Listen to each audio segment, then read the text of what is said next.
C'est bien la charité qui est la marque de l'authenticité du corps du Christ.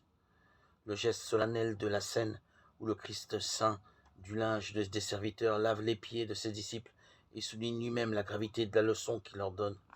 La scène elle-même où il donne à tous en nourriture un pain qui est lui-même et qui les fait un, conclura saint Paul, disent bien ce que l'Esprit Saint opère en ceux qui donnent leur foi au Christ.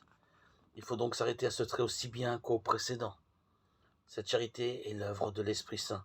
Il ne faut pas y voir d'abord une règle morale. Au degré où elle s'impose aux chrétiens, la charité ne peut être le fruit de son propre vouloir. Et l'Écriture l'affirme avec une grande clarté. La charité est le don par excellence, dira saint Paul, au moment où il invite les Corinthiens à bien discerner la hiérarchie des dons de la grâce. Et saint Jean, le prophète de cette charité, n'a pas peur de lui définir ses limites, ou plutôt de lui ôter toute limite en écrivant. Comme le Christ a donné sa vie pour nous, nous devons donner notre vie, les uns pour les autres.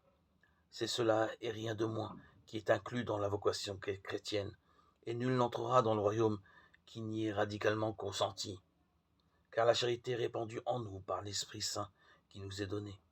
Elle est en nous l'expansion de l'amour divin lui-même, révélation à la fois bouleversante et rassurante, puisqu'elle nous garantit que c'est de Dieu que nous viendra cela même qui nous est demandé.